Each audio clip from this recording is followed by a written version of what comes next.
Ready to start this sucker up? Sure, why not? Yeah, well, hello, good evening, welcome to Phydeaux, your only source for Bad Dog Go Lie Down. It is, let's see, Phydeaux 58. I was gonna say, not 40. Yeah, let's write that down Time here. rules on. Let's write that down here so that when I do the work later on, I'll remember that this was number 58, and my thing is running out of ink. There we go, close Your enough. pen? Well, this Oh, that. marker. Yeah. All right. Well, what we got? They gotta be organized here. Let's get the calibrator the hell out of there. I'm gonna go back to last week's just so we can tell you what's going on here. Every Friday I do a thing when they're in the bar, and anyone who's seen the show has seen this is Friday's comic strip. How about it we go back to your place, and she laughs, ha, with you, maybe when hell freezes over. And meanwhile in hell, what's going on here? And Dino got lucky. It's snowing in hell. So, let's toss that one Wow, aside. that was quick. You just kind of ran it. Yeah. Ran through that. Well, I'm running through last week's, just so Oh, you know the okay. storyline. Gotcha. So after I wrote that, I said, well, I came up with another joke, and we decided to use this one on Saturday. So the Saturday one I had was bumped back, and we got this one. Dino wakes up in bed looking at his phone. Phydeaux, run home and get my phone charger. I want to take a selfie with Rita. Hurry before she wakes. And Rita's awake. Bring a first aid kit. And bring a first aid kit. Uh-oh. So anyway, Sunday now. What are we going to do tomorrow? Well, I came up with a just stream of consciousness. We're continuing. This wasn't meant to be a storyline, but now it's a storyline. Next morning in the kitchen, Rita says, "Get out, Dino." And Dino says, "But we had a great time last night. I was drunk. I always do stupid things when I'm drunk." And Dino says, "I made coffee. This is whiskey. That's how I make it." So anyway, let's hope that storyline is done because here's Tuesday. You haven't seen this one yet. Phydeaux has flushed a bunch of stuff down the toilet and says, "I completely accept the blame and I'm sorry. You're in trouble.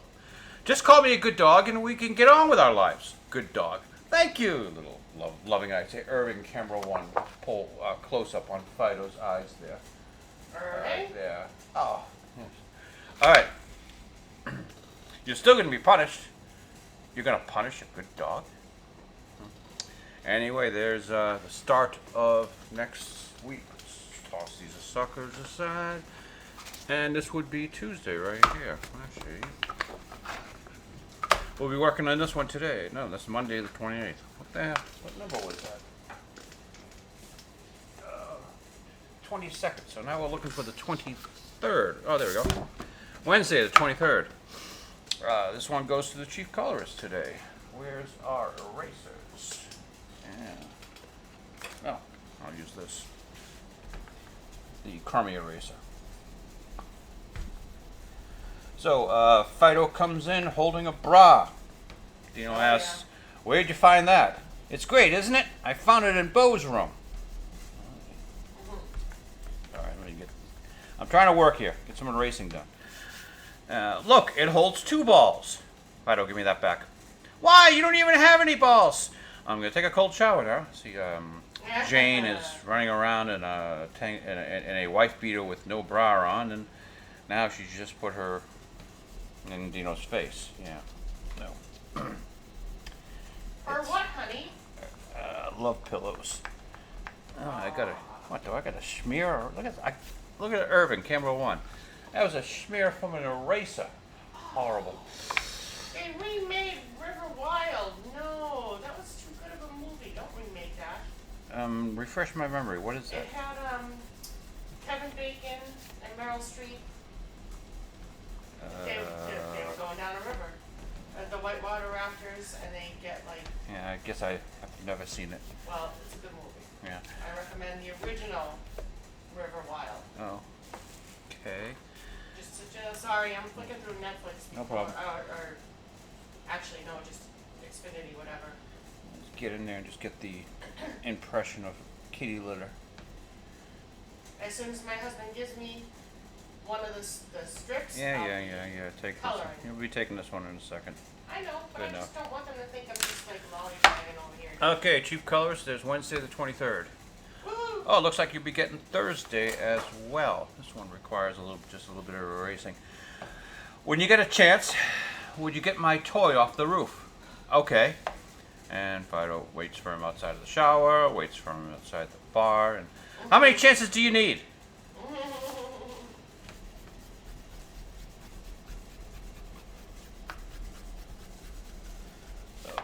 Let's get this sucker to the cheap colorist as quickly as possible so that she may get to work. I'm not gonna. You might be able to see Irving, go camera one. I did some slight shadowing. See, this is a checkerboard tile, and maybe I'm not going to erase down here, so that maybe the chief colorist can figure out which tiles are dark and which ones she doesn't touch. You know, making it sound like it's some sort of a test. Well, Just doesn't make it In any better. one of the other ones, I did this myself so that you would not have any confusion, because this, the checkerboard around the water here, I can understand would be confusing. So I did the checkerboard on this one for you. I'm not doing the checkerboard on this one because I just don't have the time. We are only a week ahead in the comic strip. I like to be 2 weeks ahead because I had to throw away a couple of strips last You didn't week. have to. I It's just did that not they like didn't them. They meet did. your standard. I'm here to be happy. They did not make me happy. All right, chief colorist. Here's Thursday, the 24th. Okay. So it's Thursday. So we're looking for Friday. That's already been done. Many weeks. The Fridays I do out of order because they're easy. They have to recur in the bar. So the Friday for this week had been done 3 weeks ago. No, it's just I forget what it is. It's been so long, but it's in the bar. So wow, we only have these 2 today. The finished penciling has been done on this. We got to do the finished penciling on this sucker, so we'll start on this. And what we'll do is I have 3 more that I'll probably start. Show you how the comics calibrator is used, and you'll see it coming from the block of paper to actual cartooning genius. And we are out of beer. Beer. So our priorities must be established. Get your. Have you actually moved a cooler over to your area? Of course. And well, I'm a busy man. I can't be seen going to refrigerators.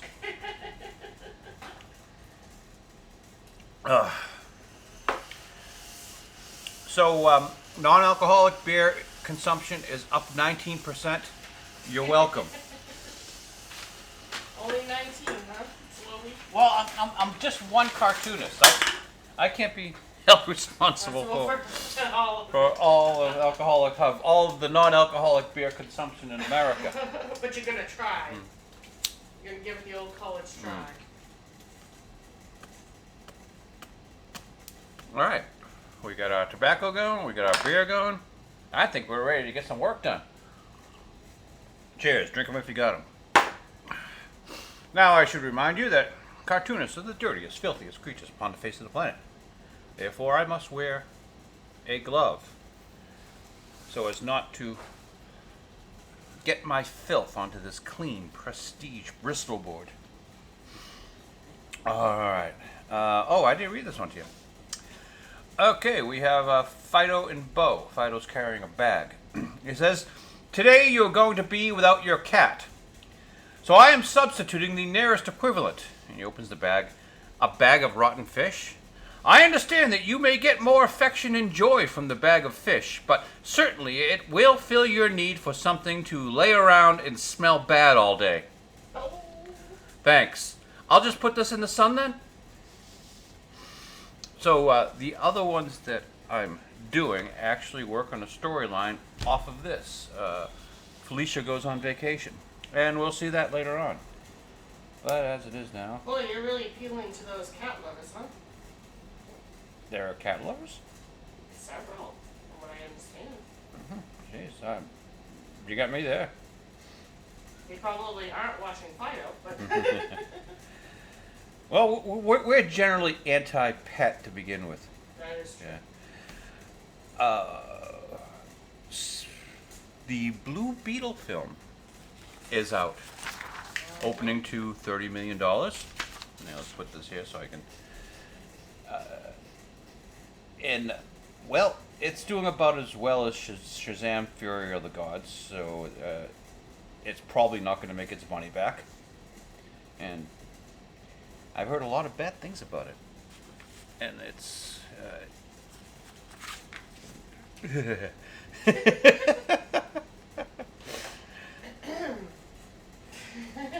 It's racist. Yes, that is what we have heard about it, yes. Now, I live with these people from the South, and they're not. You would not know that they were from the South in the way that this film portrays them. In the opening scene, they're like, "Oh, let's go get some tacos." And they go into the house. Oh, that's where Mama taught us how to make salsa.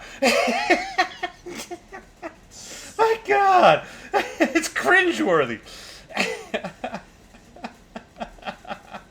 Ay caramba.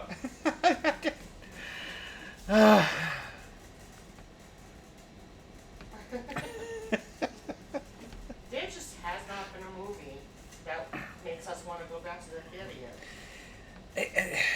The way Hollywood is today, anytime there's a character of a minority status, the thing is completely set around that culture as if they have no other identity. Okay, he happens to be Hispanic, but does every aspect of his life have to be tacos, salsa, and gee, let's put some some mariachi band music on and maybe a sombrero, if we want to complete the effect. What the? But this is Hollywood, and if you don't like this film, you are a racist because you don't like Mexicans. It can't be just a shitty film now. You don't like Black Panther, you don't like black people. Come on! It was a horrible film!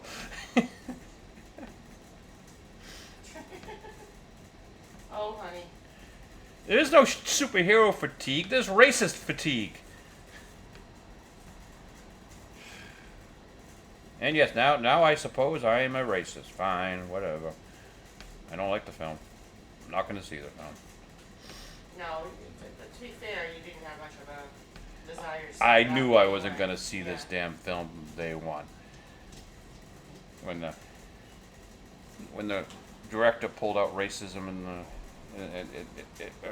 Is first this- on day one, it was forget it. I don't need a. Is the star anybody we know? Well, yes, the star is Miguel from Cobra Kai. I like the guy. He's a good-looking Oh my fucking God, guy. He's playing... Yeah, Miguel from Cobra Kai. Wow. It's funny, right? Because on Cobra Kai, I mean, everyone There knows we go. these like high schoolers are played by like 24-year-olds. Miguel. But he still looks young in Cobra Kai, but I guess he is like a 20-something-year-old guy. Yeah. And I guess. Oh, that's too bad. I would have liked Miguel from Cobra Kai to do something. Well, he's a personable, I know. nice young guy, and I hate to see him leaning on a heritage. I Whenever. want to see him just do a good movie. I don't care what it is. Just do a good movie. Yeah, but this is not it.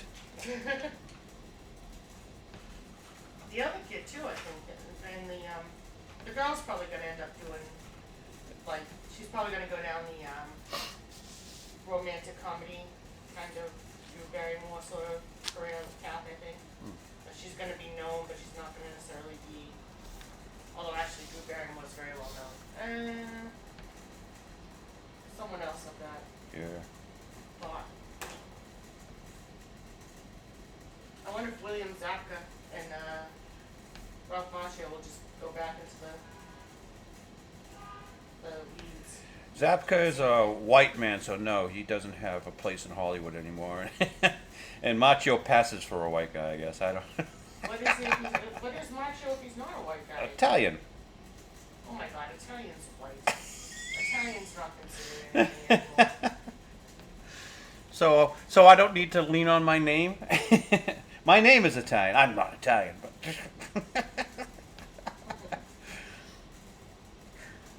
Yeah, I just was telling somebody yesterday how I've gotten pronunciation crotchety before.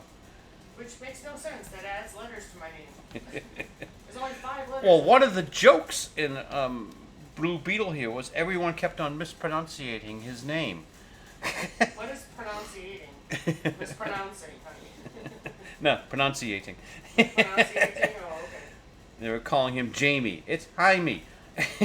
Oh, seriously? They made that joke? Yeah.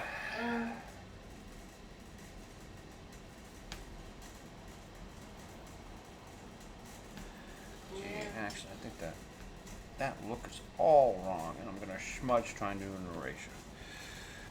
Okay, something that's really wrong with pencils. They pack them with a little bit of oil on the eraser. So whenever the first time you use the eraser, it leaves an oil stain. So I've got to get the expression right here because he's not mad when he opens the bag of wet fish. He's just, Disgusted. well, just surprised and Yeah, right. confused. So let's get. There we go. That's a little bit better.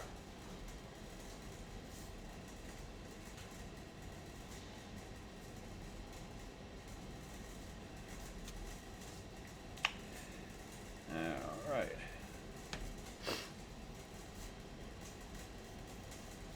So as it's a tradition, it's become tradition since our early days of Phydeaux Livestream to discuss our favorite whipping boy. They have lost $1 billion this year alone on their films. Wow. Billion with a B. Wow. That's a lot of money. Oh no, I'm sorry. Lucasfilm has lost Oh. $1 billion, not Disney. Oh. Disney's a little bit more, but though let's see. The Lucasfilm alone has lost how much? Wow. because well, we're gonna add Galaxy's Edge in there because the reason Yeah. why Galaxy's Edge in Disneyland failed was because of Lucasfilm. Oh yeah, that's So, definitely a Lucasfilm. Between The Last Jedi. No, well, okay. Let's start with Indiana Jones 5. Minimum $100 million loss. Obviously, I'm being really kind here because they lost a lot more than $100 million. Willow lost $106 million, not including the posts. So it's probably 180, maybe even 200 million. And they've got to throw it away, and they're going to try to get their money back in taxes. Galaxy's Edge, 400 million. Mandalorian season 3 alone, Disney's flagship show, lost them 200,000 subscribers. So that's a loss on your streaming service. Andor, 250 million, which is on their streaming service. So the entire budget of Andor can be considered a loss. Tales of the Jedi, Star Wars Visions, Young Jedi Adventures. All things I've never seen. And even advertising for. I have no idea what they are. All Disney Plus crap. Oh, so you do know what they are. They're all Disney Plus. Well, apparently they're on Disney Plus. No, I That's know, why but- I've never seen them. I didn't know they exist. Young Jedi Adventures existed.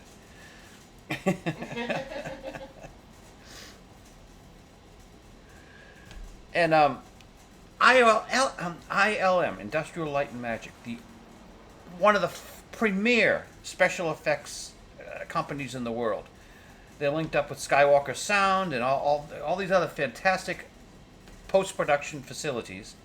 They had to lay off their what is it, Indonesian? Singapore. Their Singapore unit. 300 jobs there gone. Some of them was talented people in the world. Because they can't sustain these things anymore. The only good thing about Lucasfilm now is the special effects department. And they're gutting it. Disney's gutting it. Good job. So, if you eventually do try to sell this company, let's do the Disney traditional thing and just make it worth less. Not worthless, but worth less. Yeah. Oh well. Yeah, Has there been any information on how the let's not forget how well Disney's doing. I know. Oh, by the way, here's the thing from last week. This lady is going to remake Bambi. Mm-hmm. Good luck there. Mm-hmm. Go ahead. Has there been any information on how the new Splash Mountain rides? It's not open yet. Oh, it's not open yet? Yeah. I thought it was open. Not that I know of. Marvel's coming out next week, I hope. Here's Ant-Man Quantumania. So, this young lady's been in the news because, well, there's nothing else to talk about with the strike. This is Rachel Ziegler. Now, everyone's been beating up on poor Miss Ziegler because, well, she said some bad things in the media in this particular interview here with Gal Gadot. But the only thing I found fascinating about it is that she is at least a whole head shorter than Gal. I didn't know Gal was that much Wonder Woman. Well, it is Wonder Woman. I know, but I didn't think she was that tall. She's huge. So fortunately, this photographer figured out a way to get them in frame together. This is genius. That's great. That's some creative photography right there. There you go. They're about the same height. You know, when the evil queen is tall, statuesque, and beautiful, makes it a little less convincing. So everyone is really proud of Miss Ziegler because she's apparently seems to be of a let's say Hispanic race, but everyone ignores that she's half Polish, which explains so much. Don't you dare. Centuries of Polish jokes explained through one actress. Don't you know, now you have Polish people in your family that we both care about. Another interesting thing is this is a news story from Deadline. People might remember I said a little while ago that Captain Marvel's theaters seem to be suspiciously full. Sold out when they were empty. Here we go, Brie Larson. Hey Brie, want to give me a big hug? Thank you, Brie. There's my redesign of Brie Larson. I hope they use it. So anyway, South Korean police allege box office manipulation in 320 local films. Yeah, this might sound strange, but I guess what they were doing is using their promotional budget to buy tickets. Now, hear me out here. I know this is really strange. Hey, Brie, I want you to listen. You made $1 billion in Captain Marvel. They bought their own tickets and sold out theaters that were empty. Wow. Unheard of. I sure am glad we're not doing that here in America because that doesn't make any sense. How do you expect to make money, Disney, if you're gonna buy your own tickets? I don't know. But fear not. The $1 billion that, well, $1 billion plus that they've lost this year alone, is exactly that amount. It's not anymore. It's they haven't been manipulating box offices here in America. No one is claiming that.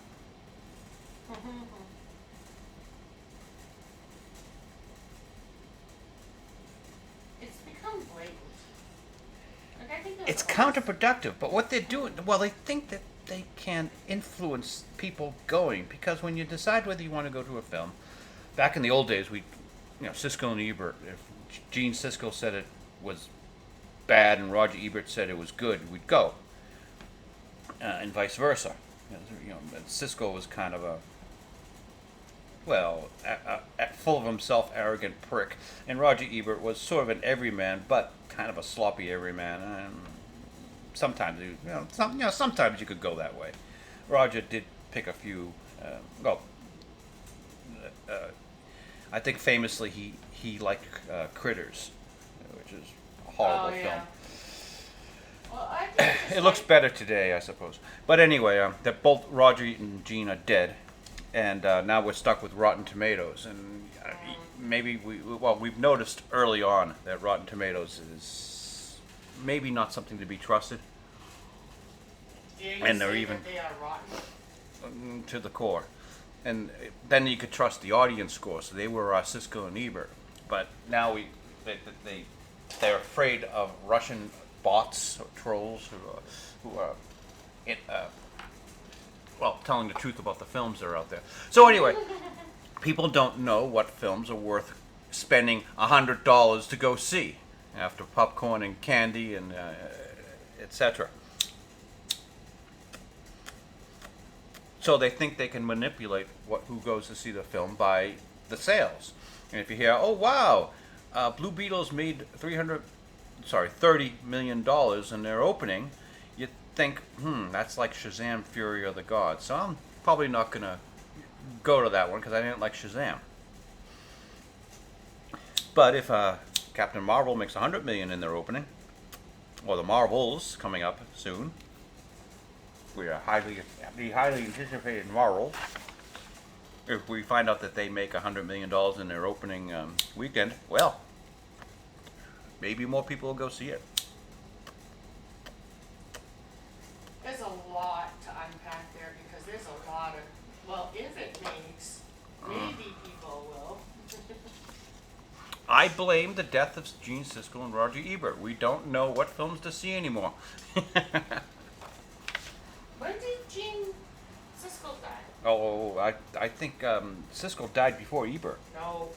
Oh, hey, someone has to get on the magic box and look that one up. Nope, I'm pretty sure Ebert died before Siskel. Because I'm doing this on memory. I know. Well, no, I was surprised because Roger Ebert looked like he was in such worse health than Siskel, but apparently... Am I getting them confused? Ebert is the fat guy. I think Bert, fat, Siskel, Yeah, Siskel. popsicle. No, you have them wrong. Roger Ebert is the big guy, the overweight guy. Gene Siskel is the bald guy. Okay. The bald guy died first. Yes, you're right. Because I was surprised, because Ebert being a statuesque man of obvious good healthcare choices, he should have been the first to go. But we don't have these, and my goodness, if there were only people on the internet who would go out and talk about films and help us. Gene Siskel died in 1999. Yeah. Roger Ebert died in 2013. And help us decide what to see. I laugh because 90% of the crap we just happen to catch on YouTube are all people complaining about Hollywood films. So Siskel was the thin guy. The bald guy, yeah. Yeah. Ebert was the larger man. The larger. You generally, Siskel was a bitter man. You generally didn't, kind of full of himself. He would insult Roger every once in a while for being fat. Roger tried to take it with a bit of grace. Oh yeah, I'm fat. Yeah. Oof. Can you find something else to hit me with? What do you need? Ooh, you've injured me. Yeah. Boy, do you have a valuable and unique. Wow, what a perspective on rapier-like wit. things. Yeah. Yeah. Boy, with intelligence like that, you could really hurt someone.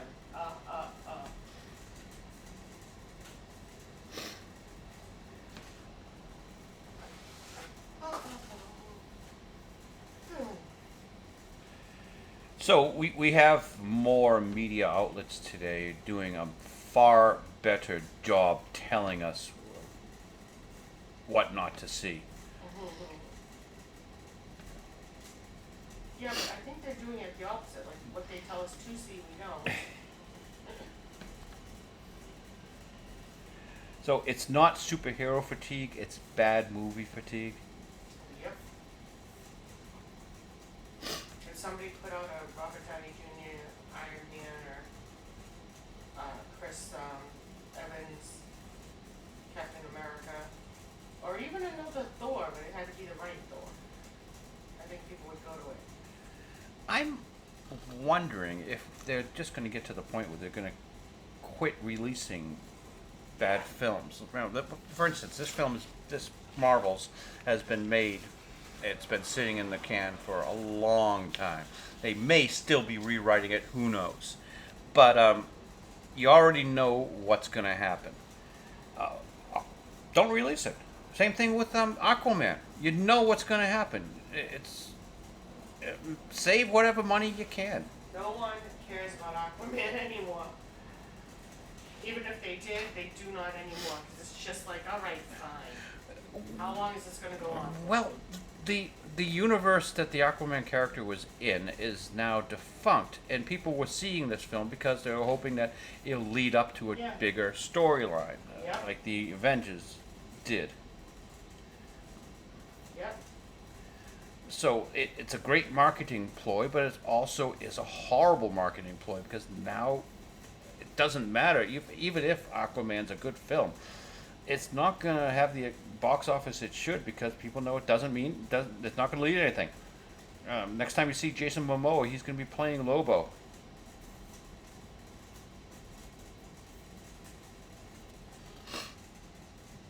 So who knows how the James Gunn universe... What's that? Does Lobo wear a shirt?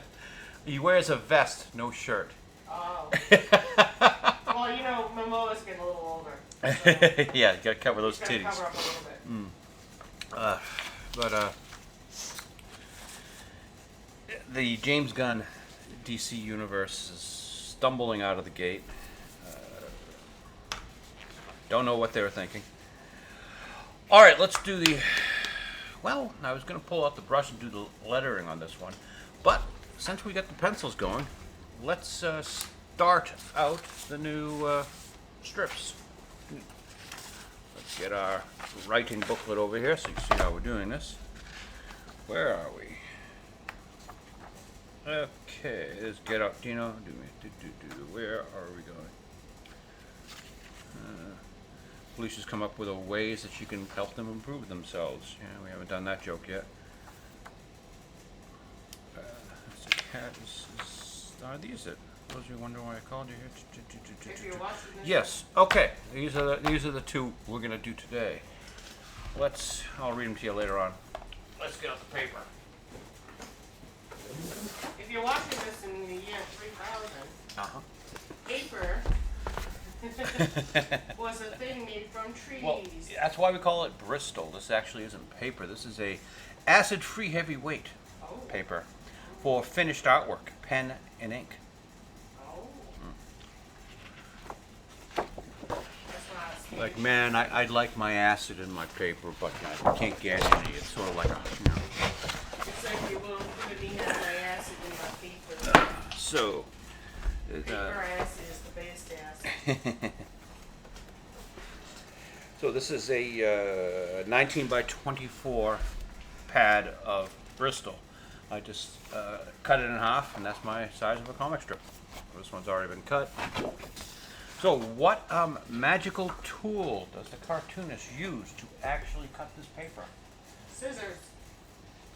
You gave it away. Jeez.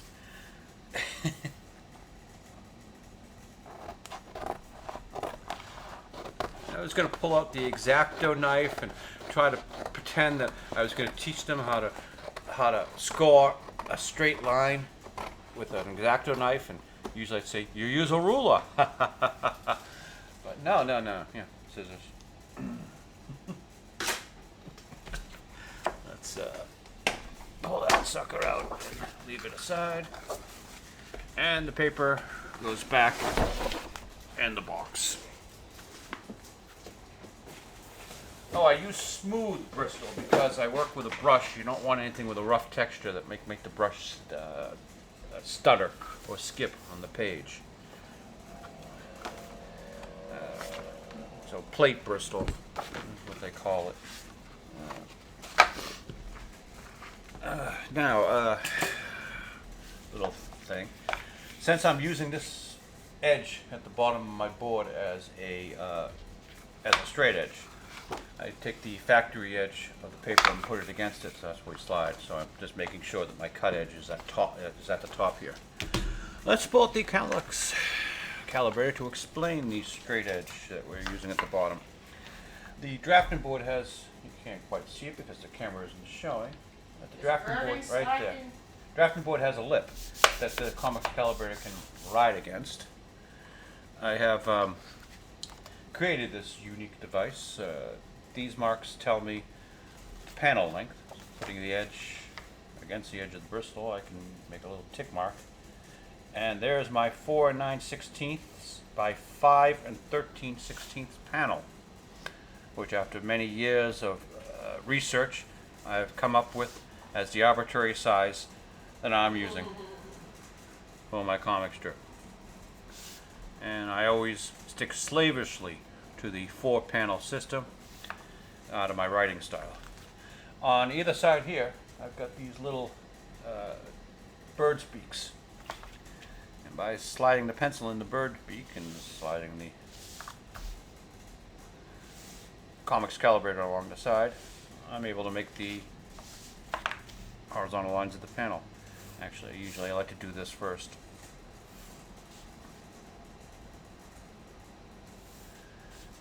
Because I hate having this line here that I have to erase.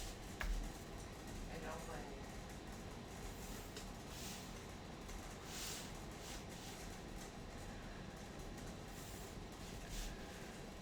you. And since we're hitting across the board here, we know that everything is square and level. I know that this is a straight line. It's a square line.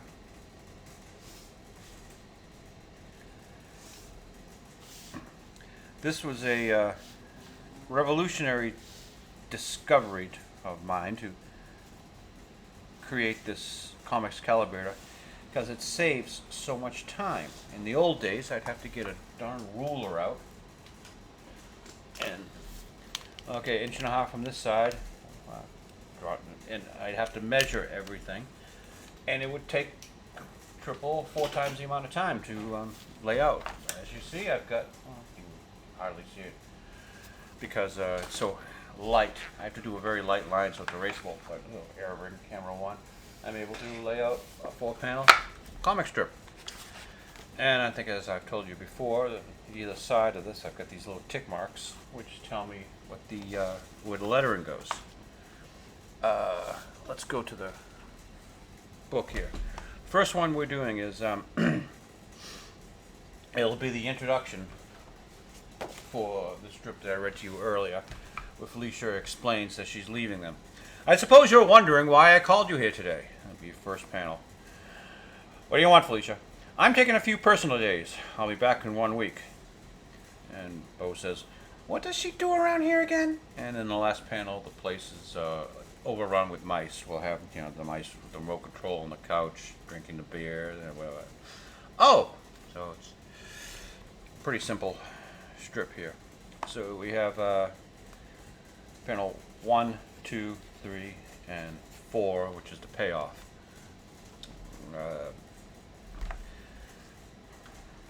I suppose you are wondering why.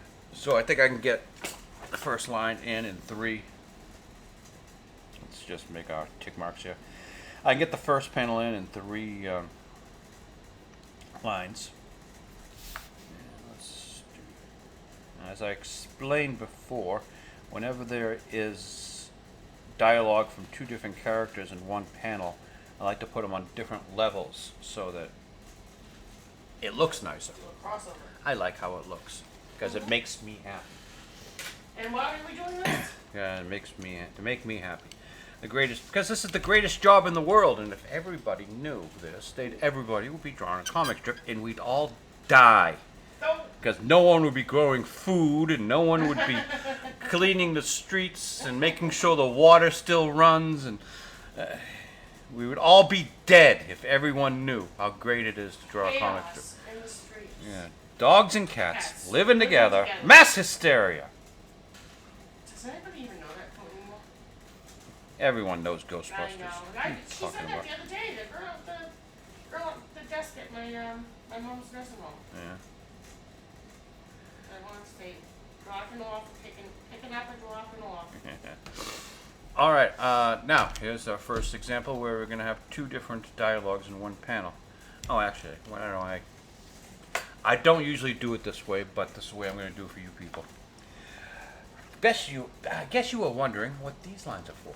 This is my 22.5-degree angle that I slant all my lettering at. So on my lettering guide, I just draw these idiot marks here that have to be erased, obviously. And when I do the lettering, I know how to slant the letters. Irving, camera one, let's zoom in on this so everyone can see what hash marks look like. Isn't that incredible? Oh. All right. So the first line is, I suppose you're wondering why I called you here today. So I suppose you are, will be the first line. Let's see how that fits. Using the Phydeaux font here. Oh. I probably should pay more attention. S-U-P, not S-U-U.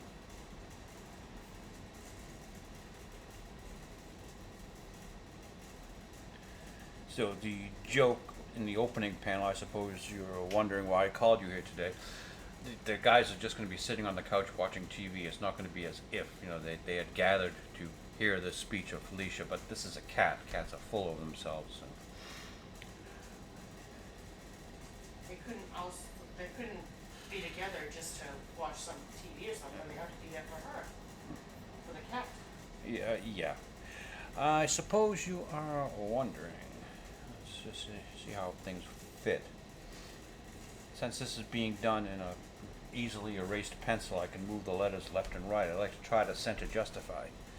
Back in the old days, I would just print out Comic Sans MS, which is a horrible font, but the computer would center it for me, and then I'd on a light box and trace the lettering, so all my lettering was always perfectly centered. Now with the Phydeaux font on the angle, I have to center it myself as best as possible. It doesn't have to be perfect.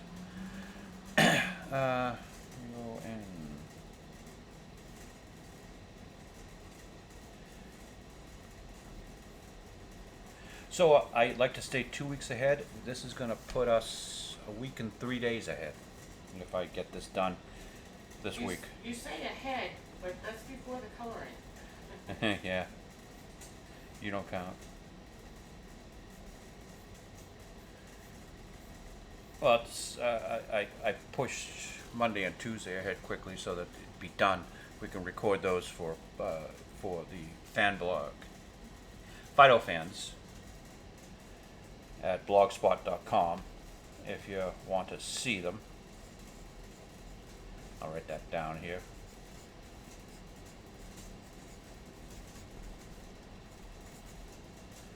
Actually, there is PhydeauxFans.blogspot.com. See, there is no at.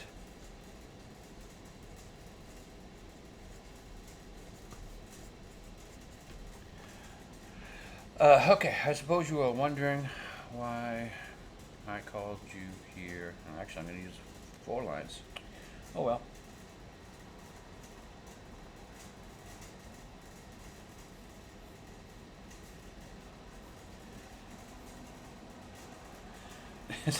So speaking of how we're missing Gene Siskel and Roger Ebert, I just happened to notice the chief colorist has Red Letter Media playing on the TV. Yep, even if I can't hear it. She has a crush on Mike. I suppose you are wondering why I called. Put on. Yeah, no, it's okay. Put something on. Yeah, that's okay. I'm a big fan of Mr. Plinkett. They don't really do the old style reviews anymore. They do on it. Essays. I call it an essay now. If you want a really good essay, you have to go to Mahler, who does his famous 4-5 hour reviews of 2-hour movies. The movies are getting longer. Can you imagine how much longer it is? I suppose you were wondering why I called you here today. Yeah, it should fit.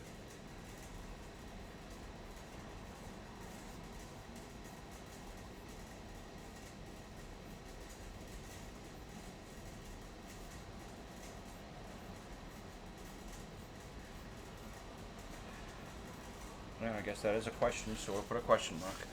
All right, now in the second line, we have two people speaking, so we're going to put the dialogue on different registers. What do you want, Felicia? I guess that sounds like a Phydeaux line. Yeah, it was originally written as Phydeaux line, but who knows? And then Felicia responds, I'll be taking a few personal days. So, what do you want, Felicia? I guess since it's not much, we can... What do you want? You want, and then Felicia. So it's 3 lines.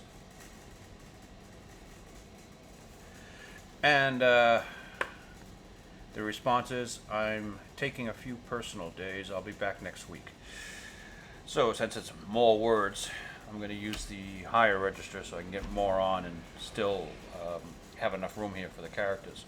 If your dialogue is more than 50% of the box, like it is here, for instance, you don't have much room for drawing. This is too wordy, but I wanted it wordy for a reason.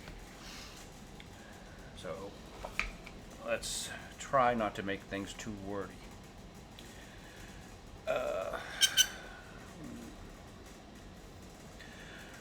I'm taking a few, will be 1 line, and personal's a big word.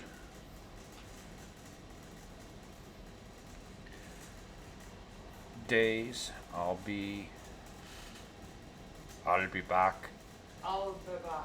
next week. I guess I can fit that. And by using a higher register, even though it's 4 lines, it's still not much different from the 3 lines next to it. All right, let's get the angle going.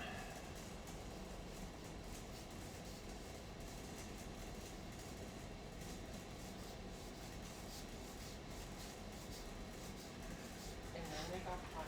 Yeah, every once in a while I miss. That's why there's so many strike marks on the comics calibrator. What do we got? Back to the dialogue. Yeah, I'm just going to pull this up here so that it looks like it's... This is not how I do it in real life, but hey, this is for the camera. What do you want, Felicia? What to do?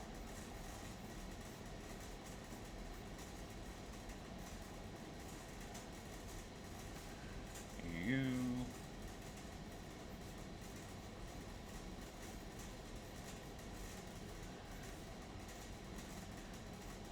And it all looks as if it's gonna come out centered, justified, as if I planned it. Wow. What do you want, Felicia? And I'm taking a few personal days. I'll be back next week. I'm going on vacation. I'll be back next week. No, I prefer personal days because it acts as if she's doing it's more professional. Anyone could be going on vacation she considers this a job. So yeah, personal days does make more sense in the original writing. So see, I was going to edit that. I was going to change it and write it as we went, but no, personal days is funnier, in my estimation.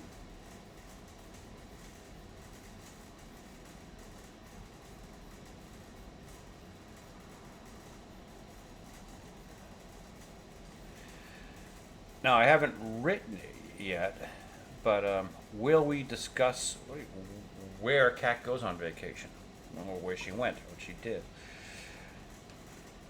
Now here's the problem. I get the big word personal, P-E-R-S-O-N-A-L. It's going to be too big to fit on this line. I could hyphenate it, personal, P-E-R-S-O-N-A-L on the next line. But I don't want to do that. I hate hyphenation in comic strips. It tells you you're too wordy. Alright, let's go back to the drawing board. We need to redesign the lettering, the wording, to make it fit my space.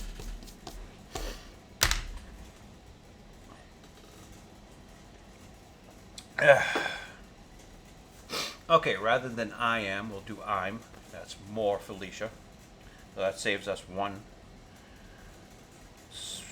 So I'm taking few personal days. That takes up all the space. I'll be back next week. How about we go? I'll be back next week. I'm taking a few personal days, or I'm taking a few personal days. We don't need to know when she'll be back. I'm taking a few personal days. Okay. We're gonna cut out. I'll be back next week. Unnecessary. I erased my lines a bit. And actually, why should I commit myself to her being back next week? I might come into some more jokes. You might want to keep her away longer. So it's just going to be, I'm taking A-K-I-N-G few personal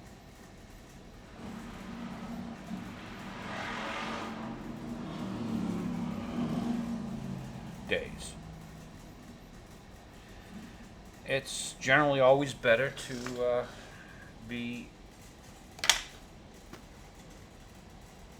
to say less. Okay, that's what we're gonna live with. Okay. Does that make you happy? Okay.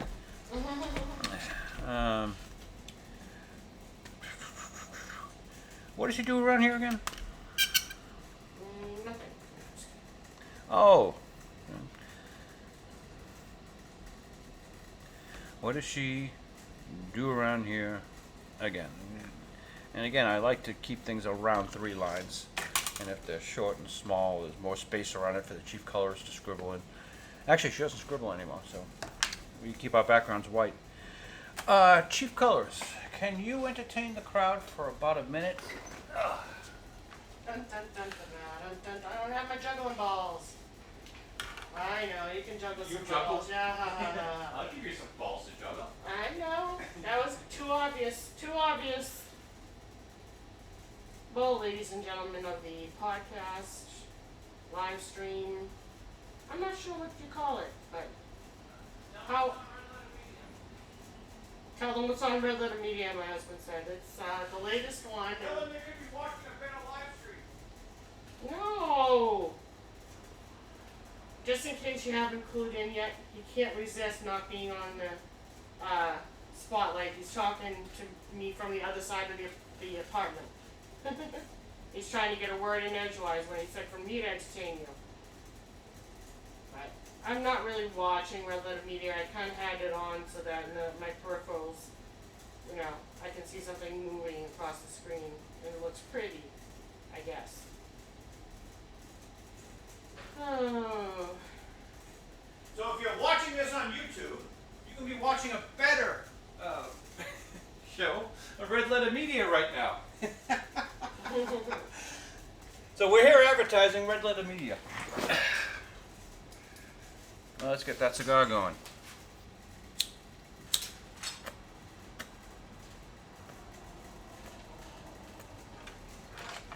So our next lines are, what does she do around here again? So, what does she do around here? And again on its own line. What does she do around? Okay, we'll just do what does in the first one. Oh wait a minute, I have not even done the hash, well, the guidelines. Yeah, that's the whole reason for what you were going to do. I got it. I know you did. There we go. So what does she do around here? Yeah. Again, okay.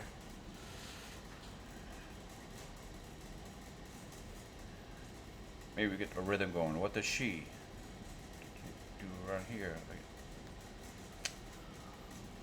No, none of that works.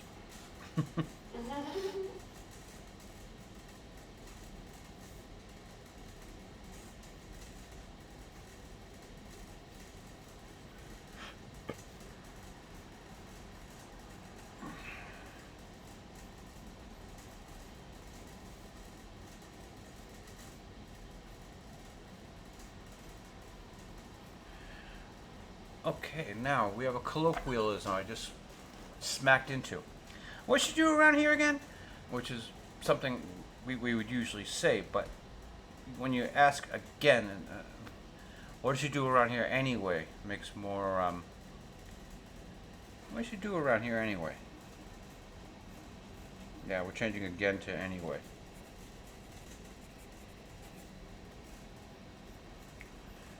And since I hadn't planned anyway, you'll notice, well, Irving camera 1, let's zoom in here.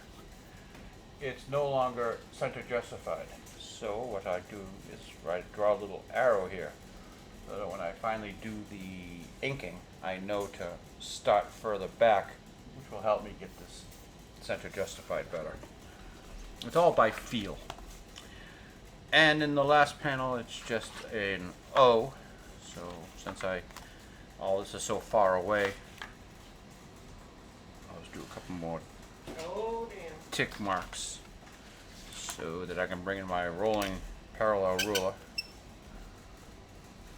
adjust it, and we'll just put the OH in the middle, because I don't need guidelines. And now for the most important part of this comic strip. Oh hey, I forgot to put my glove on. Now for the most important part of this comic strip. Yes. You might want to know what those little marks down there are for at the bottom of the illustrator. That is for my signature. So, I just line this up at the edge of the panel, make the marks, and at about that height is where I put my signature. Sometime years from now you'll be at a convention and you'll actually have someone who doesn't have a signed copy of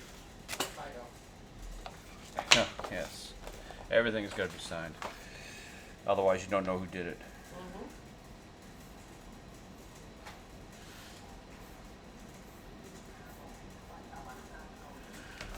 Alright. And wow, just noticed. You can see that signature, but you can't see any of the other lettering because I inadvertently used the wrong pencil. See, the black pencil is a softer lead. It's harder to erase. That's why I use it for finished penciling. But any rough penciling is done with a Dixon Ticonderoga, which if you just leave it alone for a week or two, it starts to fade on its own. This thing erases. It almost erases itself.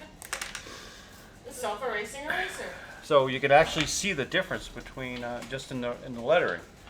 You barely read that lettering, but you certainly can read that signature.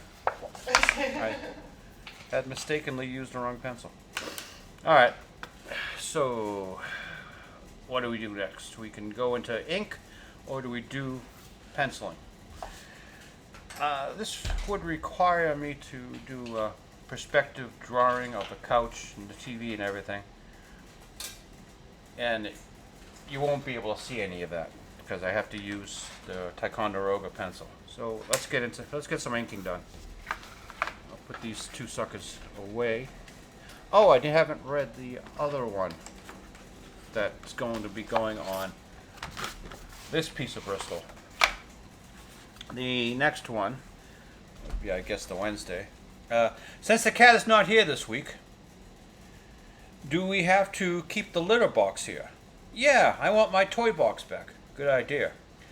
Back in the old days, where the cat litter box is now prominently displayed in the comic strip, it used to be Phydeaux's toy box. And we used to do a few jokes from the toy box. So we're going to bring back the toy box. This is great, but we should be sure to remember to bring back the litter box before Felicia comes home. And why? And in the last panel, Felicia will be sitting in the toy box like she does in the litter box, doing whatever a cat does in the litter box. Ew. Saying, I like my new litter box. So, bathroom humor, the highest form of humor, of course, which you should expect from only the finest comic strips in the world. All right. So we got the lettering to do on this one, and they're finished. This is the one with the bag of filthy catfish, and I don't know if I read this one to you. Yeah, you did. Breakfast in bed? Oh no, you didn't read the part. I thought you meant Yeah. filthy. Do you know him? Sorry, Bo and Jane wake up in the morning. Fido's there. Breakfast in bed? No, Fido. And he runs off, and Jane says, "Shouldn't you stop him? He might burn the house down." And Bo says, "Don't worry." And Fido returns with a carton of eggs, a bag of bread, a carton of milk, and a package of bacon on a tray. He met his breakfast in bed. So Bo has to go off and actually do the cooking, where Fido is taking his spot in the bed. As I originally thought I would have it, he'd be sitting here with his tail wagging, all kind of happy taking the spot, but it just didn't work out that way in layout. So you don't get to see Fido's tail wagging, but I assure you, Fido's tail is wagging back there behind all the bacon, eggs, and milk, and butter. All right, we're going to do the lettering on this one. Let's choose our weapons. Everyone might remember this is the new one, which never had a point, and this is the oldest one. Let's go to. I feel like this one today. See if we can get a good point on it. If you look really close up at some of my older brushes, you can actually see how I've worn down the squirrel pubic hair.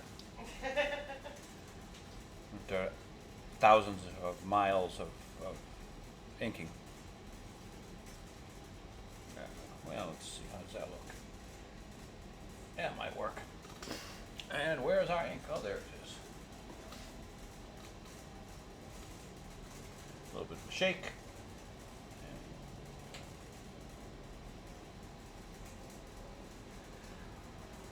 So we're just going to do the lettering on this one. Oh, What happened? I did the order for pickup, not delivery. Well, I guess I'm going to visit your mother today, huh?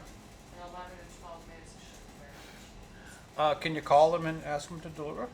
Change it? I don't know. Let me try. Because otherwise, I'm going to a Chinese food restaurant to pick up food for your mother and deliver it for her. And we'll have to cut this broadcast short. We're only an hour in. I don't know how I did it. Thought I could. Oh my Okay, God. if I do the lettering as we have it here, I'm getting very close to the edge there. No, wait a minute. No. That's fine. So I'm gonna start to the left a little bit more.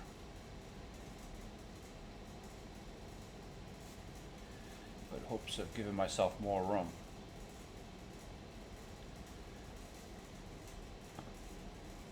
This is a very wordy comic strip. I chose this one to ink for you today.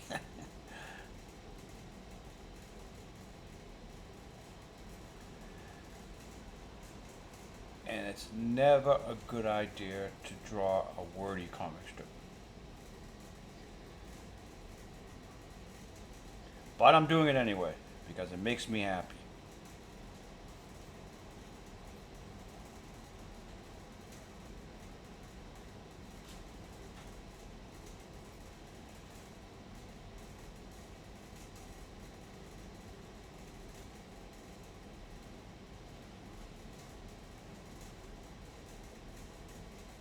So is it delivery or pickup? I don't know.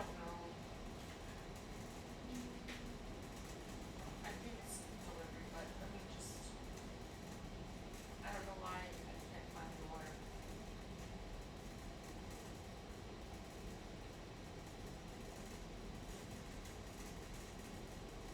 My card. This should be the order.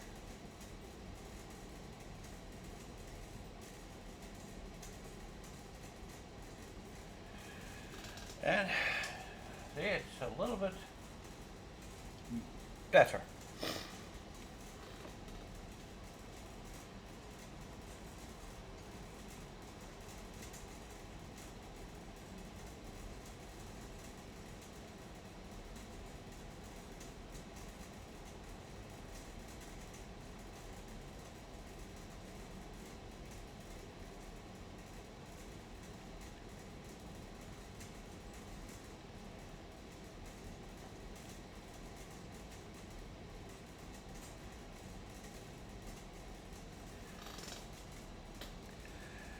Since it's hand lettered, it's just feeling how much space to put between the words.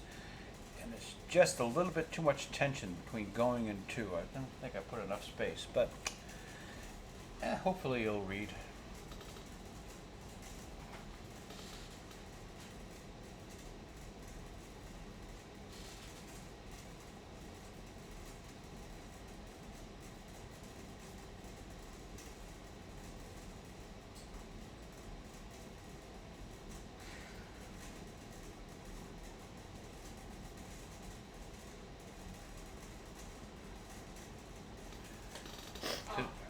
What's up? We got your order. Your order is scheduled, track your order.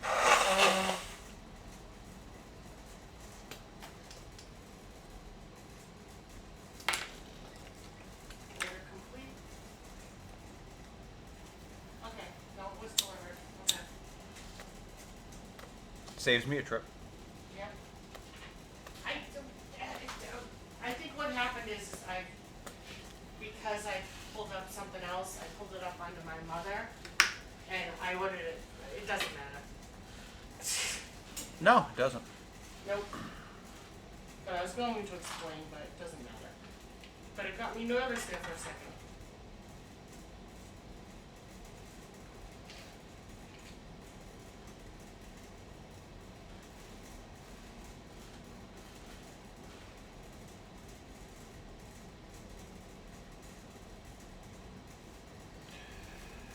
All right.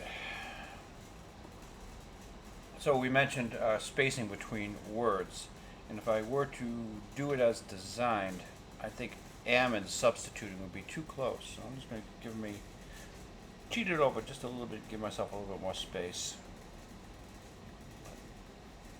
Since I have plenty of space, it should be all right. Enough space here. SUB STIT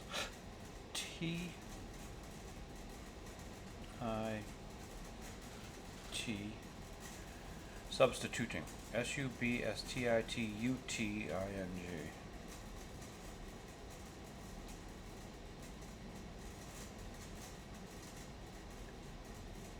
It's very easy to lose a letter when you're inking. As your mind just wanders, because this is How did you spell that? SUBSTITUTING. Yeah. No, I know it's right. Alright. Well, it went by so fast I didn't catch it. Right, which is why you got to double and triple check. It's easy, so easy to, in particular, larger words.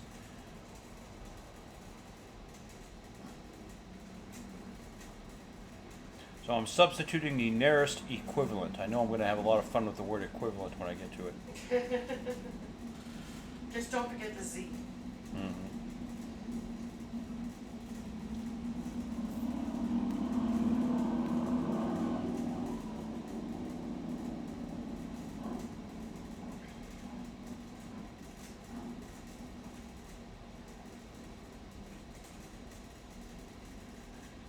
Okay, E, Q.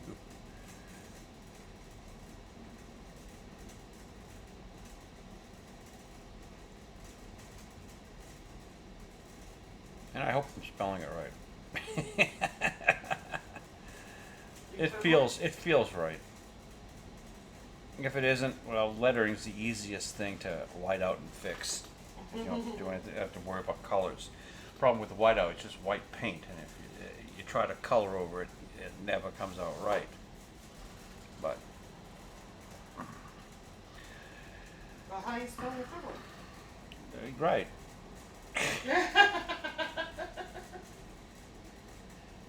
A bag of rotten fish.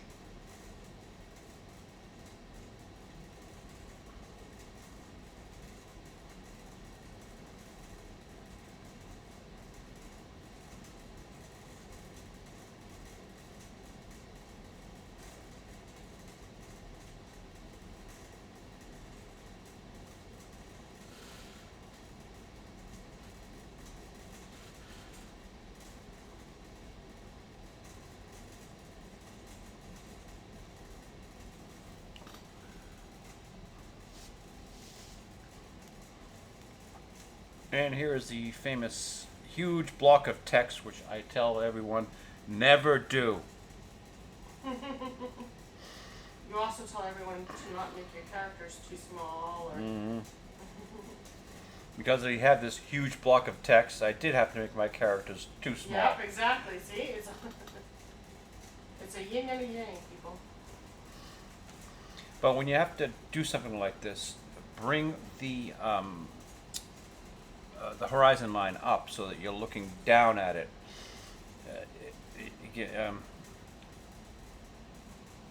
Because the horizon line is where you put the audience. So I'm putting the audience up into the text, so their sight line's about up here.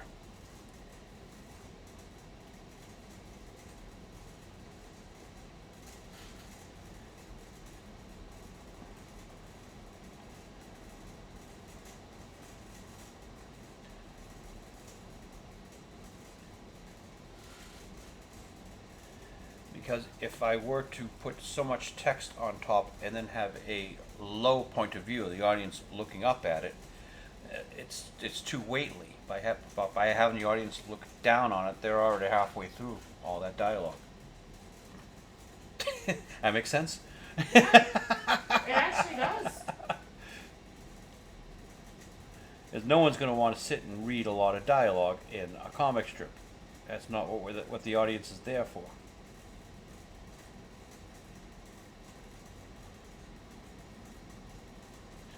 If they wanted to read, they'd get a book. What is this thing you call book? Right. And I used to be a librarian. Yes. And I thought I was going to impress her when I met her with my knowledge of the Dewey Decimal System, but they don't use it anymore. Nope. Library of Congress all the way, baby. They may use Dewey Decimal in children's libraries too, or still. Maybe, because it's a lot easier. Cheers. I worked for the library for so many years, and it was only the last few where I really started to get my groove on with the. Oh my God! I just said it 3 seconds ago. Library of Congress? Yes, thank you.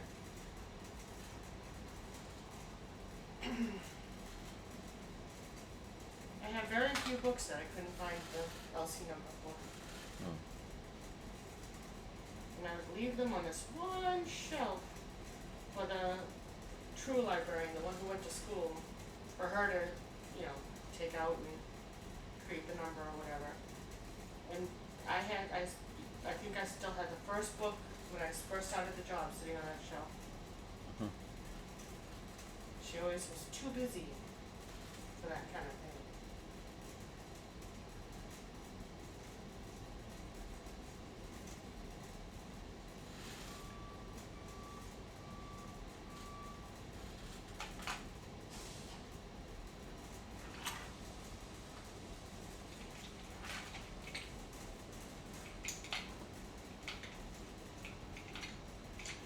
And that barely fit. Whew. I was getting close to that edge there. This is riveting, isn't it, folks? Is he going to be able to fit all this dialogue in? What will happen if he doesn't? Now, since I know we're very close with the of there, the and there, I'm going to have to move the and over just a little bit. But it's of very poor artistic merit to have your lettering touch the edge of the panel. Is it? How come? It's just not done. It means you're too wordy.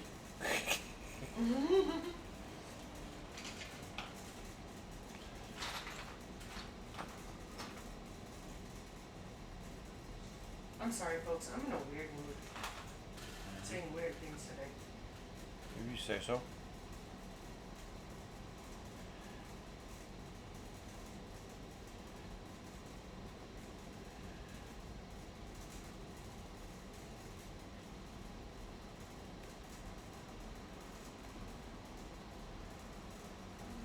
And I did myself no favors because the Yov. Well, I'll have to make a thinner O.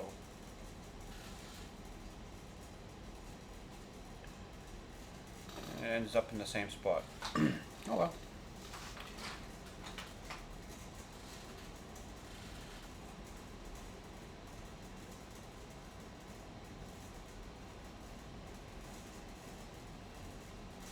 No one will be seated for the lettering segment of today's program.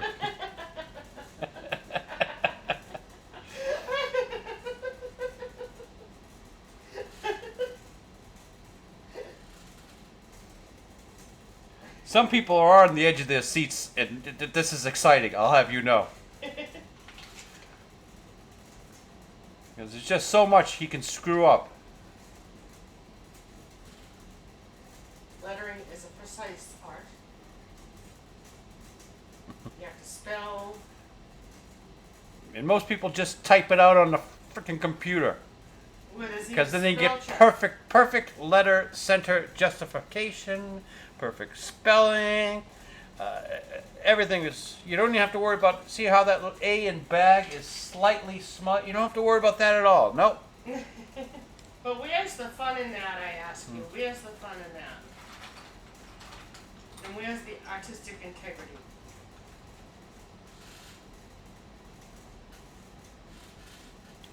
When are you gonna do it on a computer, Charles?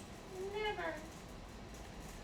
When you pry this squirrel testicle hair brush out of my cold, dead fingers.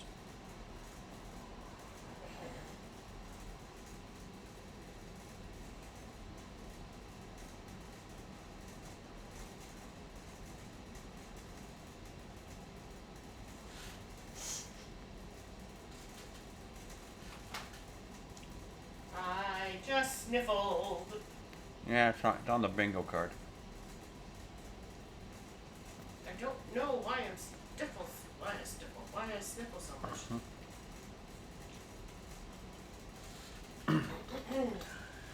You know, we will have mentioned Lucasfilm today, but not their president.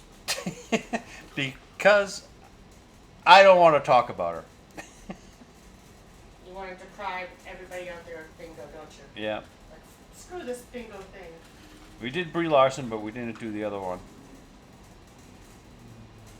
Well, now there's going to have to be a spot for Rachel Ziegler, probably. Maybe not now.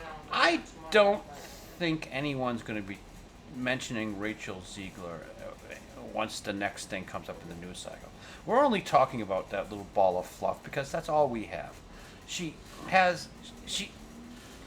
like a dust tract on a road. A good breeze will blow her the fuck out of the media. There's nothing there.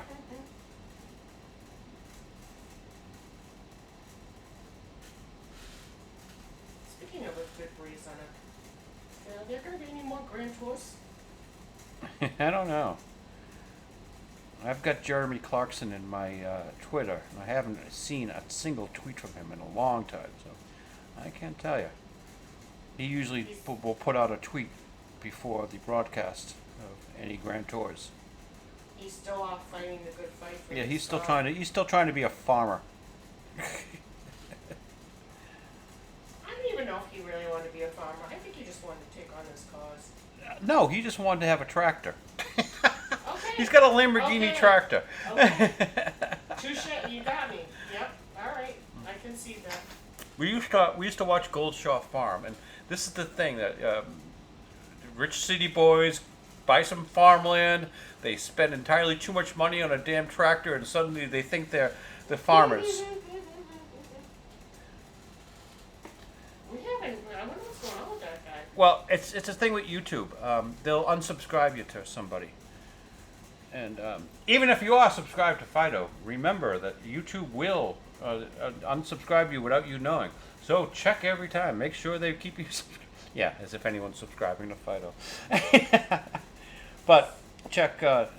Well, we should check Goldshaw Farm these days. See what We should he's just up to to. see if he's still. They keep on unsubscribing me to Ethan Van Sciver. Oh, I know that one you can't keep. Yeah.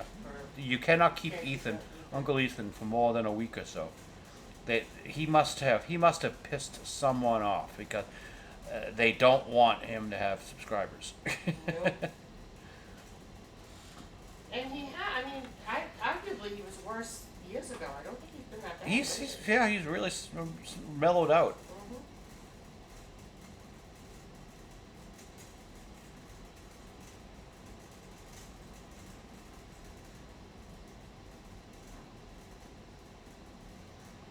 I think, probably the most controversial people we listen to these days are probably Geeks and Gamers and Gary Beegler on Nerdrotic.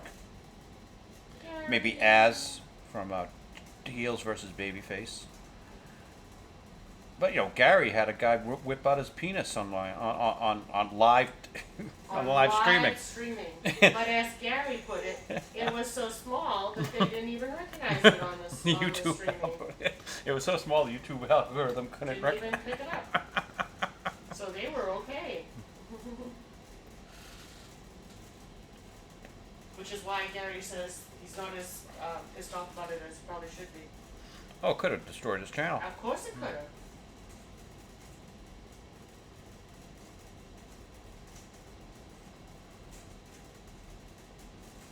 And now they go in, they do a delay now, and they've got a dump. Back in the early days of radio, in order to do a delay, they go reel or reel, and they stretch it 6, 8, 12 feet across the room. So that if one of the callers called in and said a bad word, that was back in the days of the famous 8 dirty words, they could get in there and actually slide a piece of paper under the reel, so that whole part would not be broadcast. Just you couldn't read it with the paper.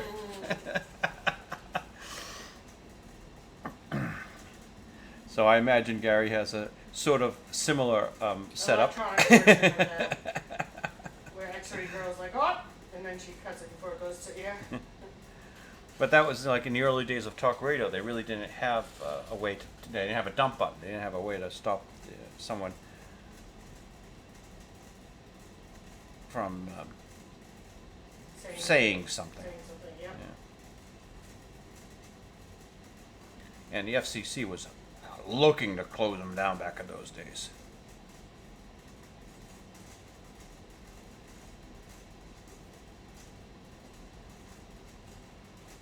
I wonder what gets you closed down now, because it seems like there's a lot of stuff that would have gotten you closed down. Wow, I'm sounding old. Back in my day. Well, if you listen to a lot of the people we listen to online, just about everything will No, get you closed. that's not the FCC. That's the Oh well, the YouTube rules. right? Yeah, it's not a between Facebook and. Yeah. In fact, I might get in trouble for having a cigar. I'm teaching children how to smoke. Who knows? I might get a copyright. Well, not a copyright strike, a warning. But I do put this is not for children. I'm drawing a comic strip, and it's not for children. I know.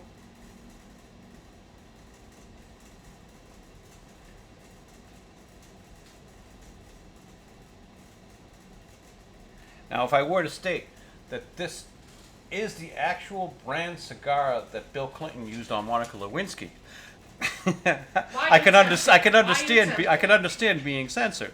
Why are you tempting the censor, huh? Why are you just baiting the censor, huh? Stop The baiting Oyo the de censor. Monterrey Excalibur. Stop baiting the censor. Like I think I've stated this before. The New York Times never reported that story, but Oh, they they did. never They did do an editorial cartoon, and which Bill Clinton's is running out into the Rose Garden where Yasser Arafat's waiting for him. He's like, "Hey, Yasser, have a cigar." Ew.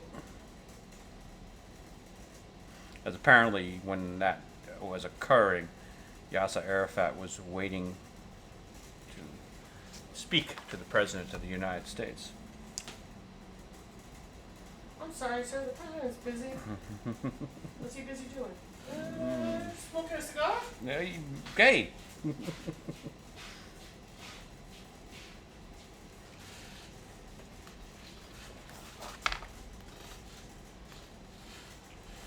Yep, that almost put me off this cigar. I almost stopped buying this brand. All right. The lettering she has done. Drink them if you got them.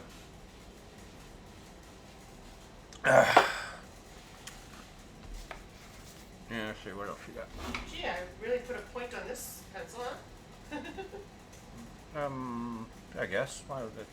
I don't usually put it that. Oh, okay. So your pencil sharpener actually worked? Yes, it did. She has a feeling that there's a piece of lead right at the bottom of her pencil sharpener that prohibits her from pushing the pencil in far enough to get an actual point. I guess I must have broken it looser. Or she's just being neurotic.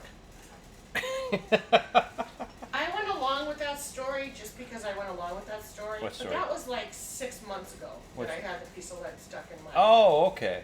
But I so went along with it just because you were saying. so it, but so then you got got it. me. So you got it out. Yeah, like 6 months. You got the ago. lead out. I got the lead out. Okay. But since you were like, "Ooh, she's delusional," Well, now I have to cut. So 6 months ago you were delusional. You're better now.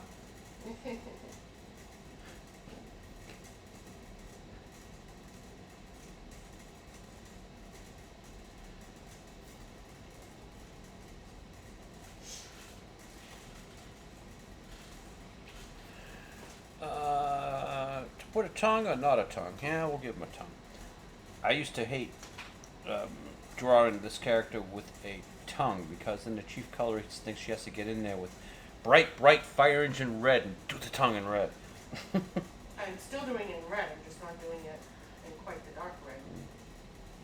Because there's no such thing as a white tongue. You've got a white tongue and you've got a. Okay, dogs' tongues are generally darker. They're sometimes they're even brown or gray. What? Phydeaux's half human. Oh. Phydeaux has And a let's human. not forget the waggly tail. It's a waggly tail. Oh, a dog with the waggly tail. That's what How much? Phydeaux will be known as, the dog with the waggly tail. Yeah. How much is that dog in the window? The one with the waggly tail.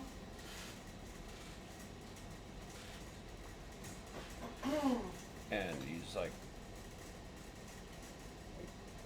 in between them in bed, so half of his leg is cut off by the blankets where Beau's feet are.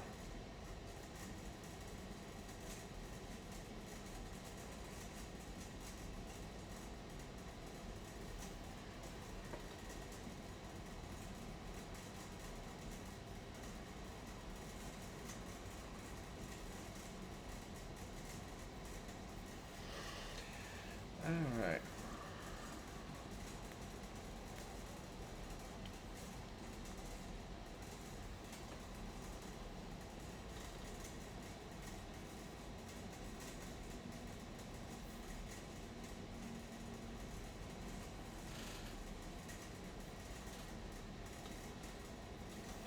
Actually, let's hey, Irving, camera one. Why don't we pull this in a little bit closer so at least the audience feel like they're participating.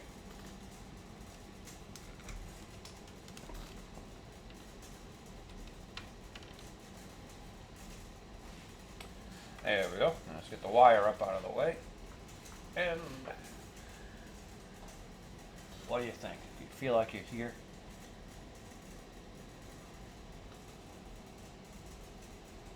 So did we get Irving because he was out of work because of all the strikes?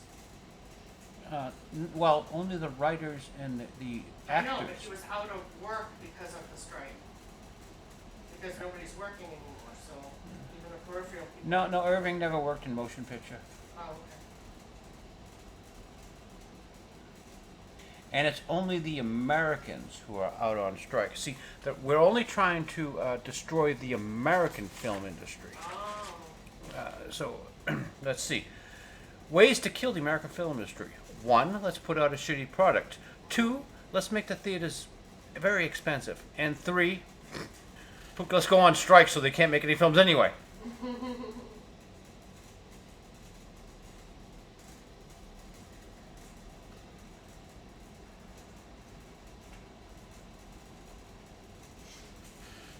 you remember, well, they probably still do it, the escapades and all that? Escapades and the circus and stuff that we used to have. in the Hold it. You mean ice-capades. Escapades. Well, there were escapades probably. escapades. Ice capades. I told you my brain wasn't functioning. So yes, Movies are now the price of the ice capades and all those shows. With going to the circus and everything. I think I went to the Ice Capades once, and it was horrible. But at least I got a chance to see the old Boston Garden. But what did it was really good advertising. I would watch these cartoons on Channel 56 WLVI all day long, and they would advertise to me, and it worked. The Ice Capades were horrible. I went to the ice. I guess if you're entertained by people figure skating, you'll love the Ice Capades. I hate figure skating, and it was only interesting when Tanya Harding was taking out knees. I went to ice capades reasonably late in life because my friend Dawn was taking her niece, and I don't know if she had an extra ticket or if I just said, "Oh, I'll go with you" or something. I don't know, but I ended up going with her and her niece, and we looked at the couple in front of us with their 2 kids, and this was a long time ago. This was years and years ago, and we figured out between the souvenirs and the stuff that they had and the tickets that they had to have spent like over $200 for that one night, and that was several years ago. That probable thing is probably $400 now. Who knows? I'm not sure they still have the Ice Capades. Do they have the escapades? They might have them. You know, I haven't seen any advertisement for it, but I don't see why not. I mean, it's, well, they don't have a circus anymore, so they got rid of that. Since I'm not really a fan of indoor sports, I haven't been to the new TD Bank North Garden, and it's not even new anymore. What is No, it, it's 20 not years? new. What is it, 20 years old now? At least 20 years old. We've known it. You keep forgetting, we've known each other for 20 years. Yeah, it might be 30 years old Yeah. now. The new TD Bank. In fact, it's gone through like a dozen name changes, so it's not even called that anymore. It's not I don't even know what it's called. Remember, it was the Fleet Center at one time, and it was. So I don't know what. Well, yeah, I think they did TD Bank Garden now. I don't know. That sounds about right. Yeah. But does TD Bank even exist? I think yeah, it's I think well. they do. There's a new bank in this area. For some reason, they call it MT Bank, Yeah. as in EMTY, but no, M, the letter M, and the letter T. What kind of name is MT Bank? It doesn't really fill me with Doesn't fill you with, with confidence. Well, hey, you know, you could say at least there's truth in So maybe advertising. it's the MT Bank Garden. We are the empty bank. Well, can I help fill you up? That doesn't sound right, but you know what I mean. So I don't know what Boston Garden is called now. TD Bank North Garden Fleet Center. We haven't even really driven into Boston in a while either. Well, we haven't been by that area in town in a long That's what time. I mean, Yeah, a long under the express. Yeah, that's the expressway was depressed. Last time I went to the Rose Kennedy Greenway, it was not green yet. And probably the next time we get there, it won't be green. It will go back to not being green again. Well, what they're planning on doing what they did at in the on Commonwealth Avenue. They're gonna have like a statue every block. Oh, really? But the problem is you can't have a statue today. You've got to make a statement. Back in the old days, oh, this was one of the great founding fathers of the country. Let's put a statue up for George Washington. You know, whatever. Today, we've got a statue of Martin Luther King's arms as he's hugging a lady, and Not a lady, his wife. Oh, who knows? I don't know. No, I know it's his I don't know wife. who he's hugging. I don't give a He's fuck. hugging But his anyway, wife. it's just his arms. Yeah. We don't have Mr. King himself. We don't have, what is it, Coretta Scott King? No, we just have Mr. King's arms. So the statue looks like a big penis. Kinda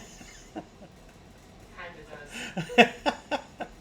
Normally, I start talking about the weather right now. It does kind of look very, very Phallic. phallic.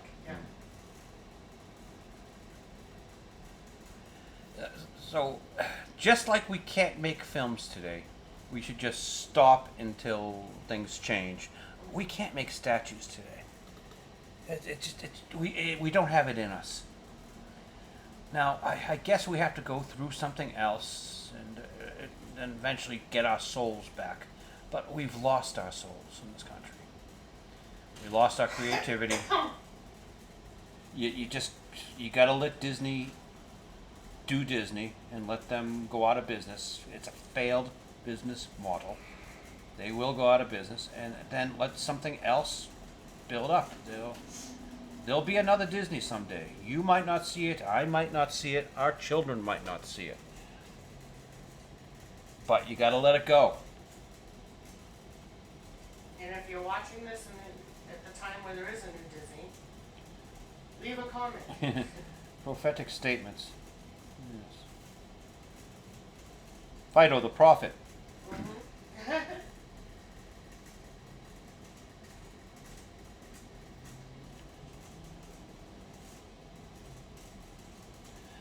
Disney was nice while it lasted.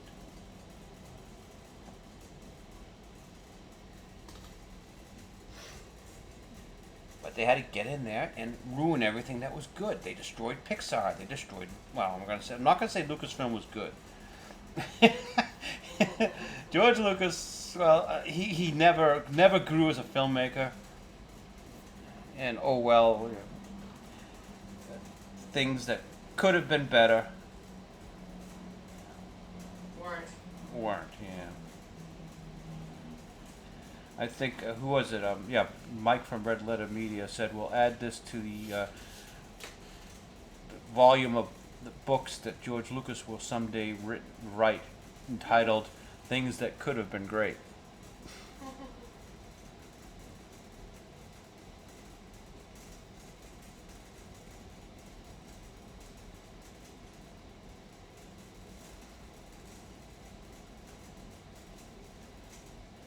But I don't think Mr. Lucas himself has to write that book. I think we can get Snyder from the DC Snyderverse to add a couple of chapters. As his Superman, Batman, Flash stuff, Justice League stuff, could have been great. They just didn't give him enough time. DC was looking at the dollar signs and saying, well, Marvel's making all this money. Why aren't we? Right. Or why can't we do it right now? We must do it right now. Marvel had years of building up each individual character and then put them together. We don't want to do that. Let's put them all together and then talk about them later.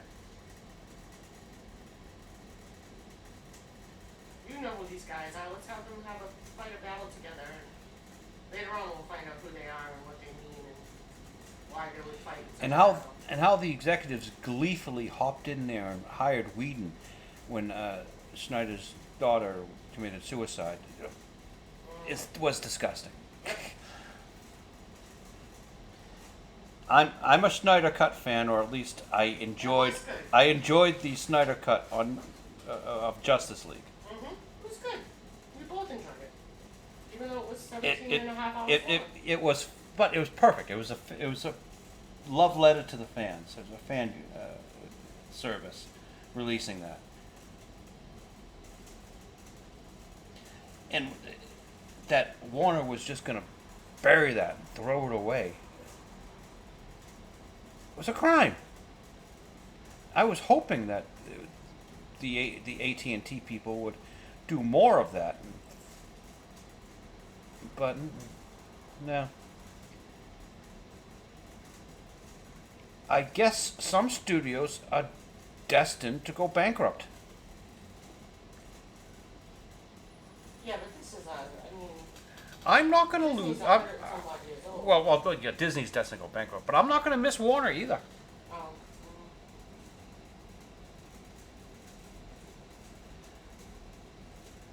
And Sony's right there too. They'll be gone soon. Miss Pascal, I don't know how she keeps her job.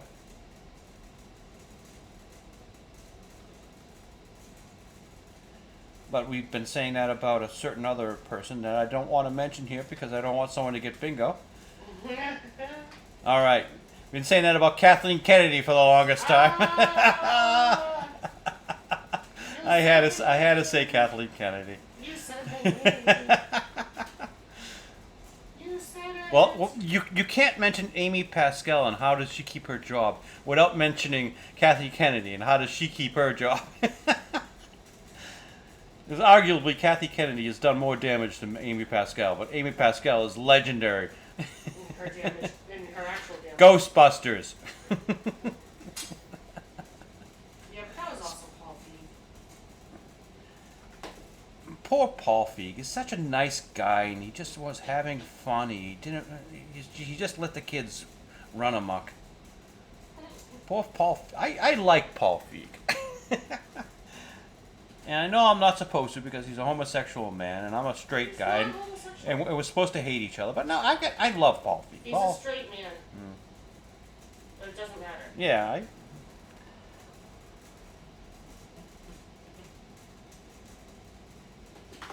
I wish my best to Mr. Feig. I hope he gets out of director's prison soon.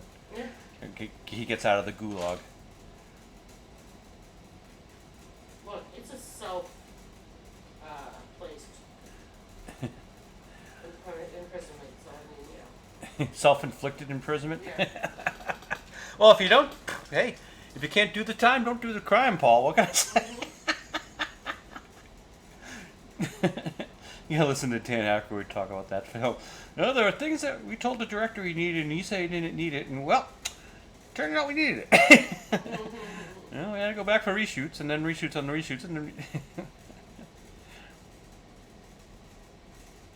And then the aliens came out, told us that we need to reshoot again.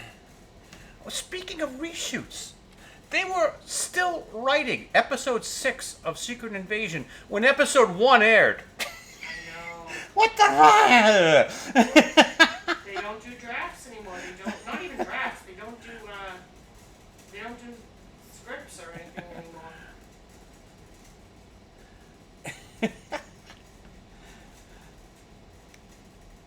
That was ridiculous when we heard that. That was just insane. Episode 1 had already aired, and they were writing episode 6. Gee, I wonder why that show was nonsense. Hey, I'm going to have to turn on the lights here, folks, so everyone cover your eyes. Ah, there we go. Yeah. Because I've got to see what's going on here with the eggs and the milk and the bread. It's getting kind of dark in the studio as the sun is running away from us. And the blinds are all pulled down. Well, I've got to control No, the... it's up a little. No, that blind's up a little. No, I've got to control the lighting a little bit No, because I there know. was when we had the camera back before, there was a glare on the board from the sun. It's a overcast day, so to say the sun, I'm being generous. Let's say the light. The light from outside sources. Well, we've got a tree that's reached up to this height. I know. This is I would never imagine a tree could get. We're like 60 feet up from the street, and the top branches of a tree are just starting to, well, it's not reached the edge, no, almost the height of our window, but lower. But it's blocking the view of our neighbors that we don't want to see anyway. But I didn't realize that trees that they had over there were always just sort of like, for lack of a better word, decorative trees. You know, they're just kind of small things that line the sidewalks. It surprised us. Yeah. It snuck a tree snuck up on us. I know. All of a sudden I was like, what is that we're seeing? Is that a leaf? But they have a painted mural outside our window, and that snuck up on us too. So we're not exactly observant. I snuck up on you. I can't see it from where I am. Woke up one morning and I said, "Is that always there?" And I was like, "There's one always there." And I came over to the window. No, Oh. no, that hasn't always been there. Nope. Nope. An 80-foot tall mural snuck up on us, and a 60-foot tall tree snuck up on us. So we're not exactly the most observant people in the world. No. I think we need to start being a little bit more cognitive of our surroundings. Okay, I'm gonna spin this sideways so that I can rest my palm of my hand on the table and make this edge of the tray.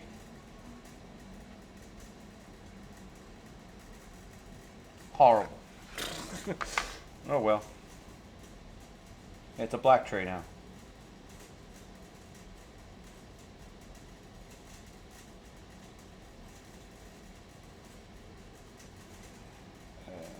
A-D.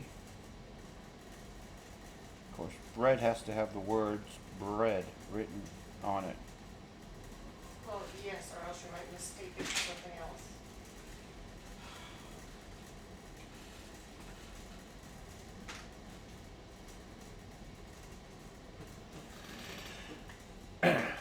Oh yeah, bacon, eggs, toast, milk. Part of a balanced Phydeaux breakfast. You're forgetting coffee. Phydeaux doesn't drink coffee. We don't let Phydeaux drink coffee. That was one of the jokes many years ago.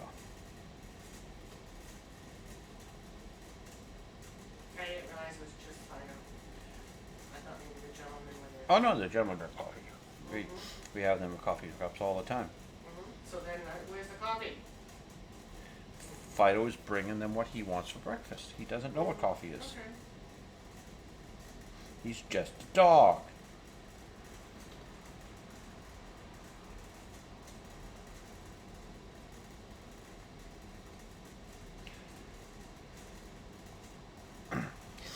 So, with all the stuff I've said about Hollywood, you ever wonder if they'll come back at me and punish me for my temerity?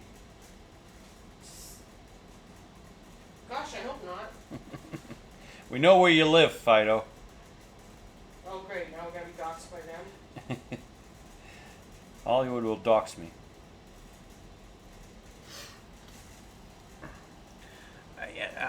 I don't understand what they would have against me. I only said that Disney's all in for diversity, and they've turfed out all the managers, and the social justice warriors are running things, and but they have the moral high ground, and they lost Reedy Creek, and they lost $1 billion at the box office, and with Lightyear, Little Mermaid, Ant-Man, Elementals, Indiana Jones 5. And they lost a battalion for They stole a battalion of tanks from the United Kingdom. And an accountant filed a whistleblower lawsuit with the FTC saying that Disney falsified revenue for the Hulu bill is coming in January that they have to pay. The park attendance is plummeting, even though they closed down beloved rides. The attendance is still plummeting, and they shuttered the Star Wars hotel, and will go up. and they've added scary-looking men dressed in drag to sell dresses to kids, and they lost hundreds of thousands of subs on Disney Plus, and the franchises are not performing, and as Marvel's tanked and Star Wars, and by massive mismanagement. But I mean, it's all because of YouTube. Yes, that's why they're failing, and it's too hot in Florida. That's why the parks are closed. Yeah, and Pixar is disappointing, and they. It was beating them when they bought it away from Steve Jobs, but now they got rid of that bad dresser John Lasseter, and now Pixar is tanked, and there's no one competent left to run the place, and they hope to buy talent willing to work with the emotionally stunted people who work there, because they're only $48.8 billion in debt. What do you think? Did I cover everything? I think you might have. One more time with feeling.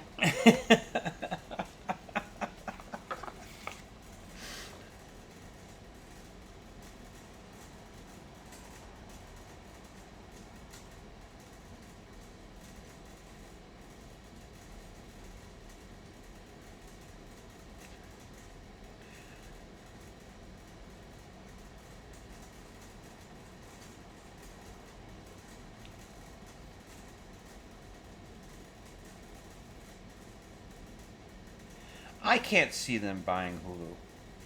I thought it was already a done deal. Well, it is. Well, if they fail to pick up the option, they are in bigger trouble than if they did pick up the option. But no, they're in big trouble if they pick up the option because they don't need Hulu. So it doesn't matter. They're in trouble. This is not recoverable. So it's going to be interesting. Well, at least it's something fun to watch. I think I'm the only guy out there who's actually using the bankruptcy and goodbye Disney word. No one wants to use that because it's a huge company. It's too big to fail. I don't agree.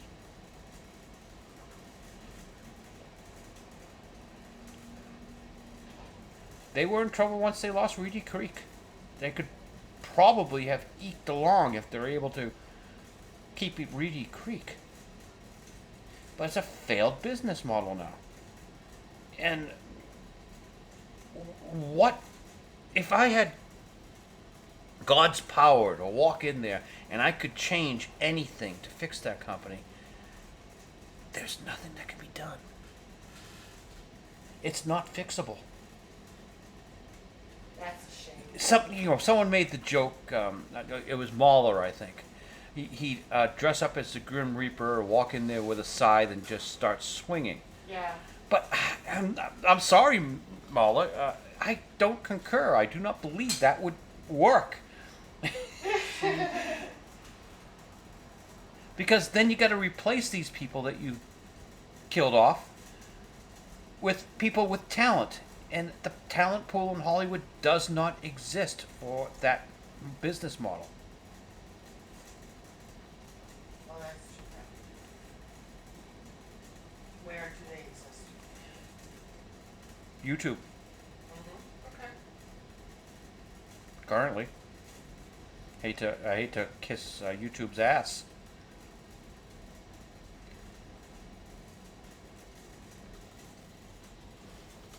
Well, I went a long way with just one ink on the brush. I think I started at the eggs. Just this one dip of ink.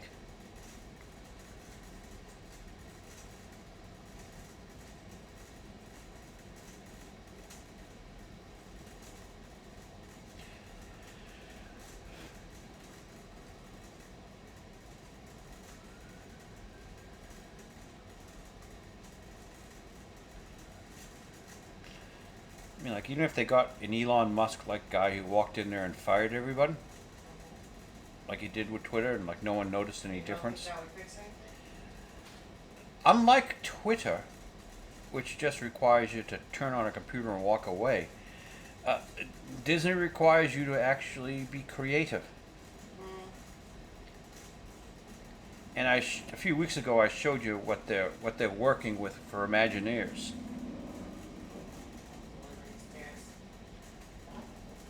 Right? Well, these are the Imagineers who had to figure out how to make Louisiana work Oh, yeah. on Splash Mountain when there are no mountains in Louisiana. Of course there are. Those are the Himalayas. You guys are pumping a dry well there.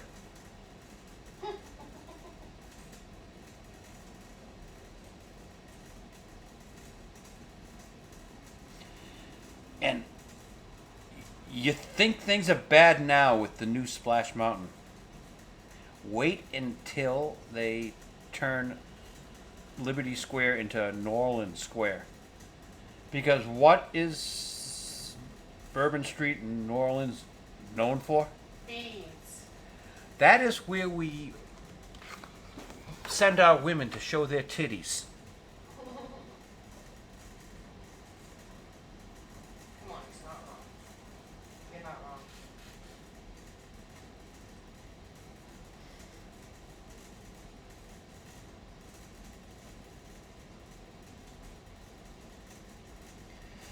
wrong. But it makes them feel good because they think, oh, we're being diverse. I don't know how New Orleans is diverse, but whatever. I'll play.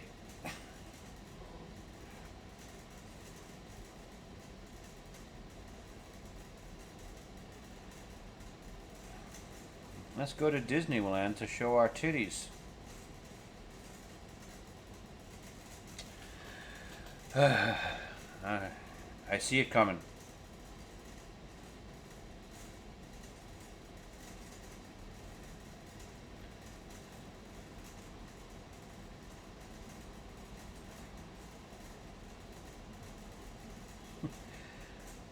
But hey, think about it. Old Times Square used to be full of strip clubs, and it was a pretty rough neighborhood. And they went in there and they Disneyfied it and made it into like a tourist mecca now. Today's show is broadcast from there and all that. Well, we'll bring Times Square back to the good old days in Disneyland. Mickey's Strip Club, Minnie's Strip Club.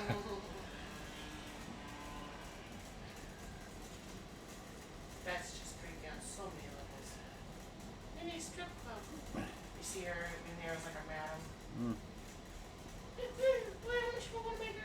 You must be this big to enter. Oh, jeez. And you see guys in line with their belts. Well, eyes actually, undone. you're not looking at the camera, so you didn't see the hand movements. No.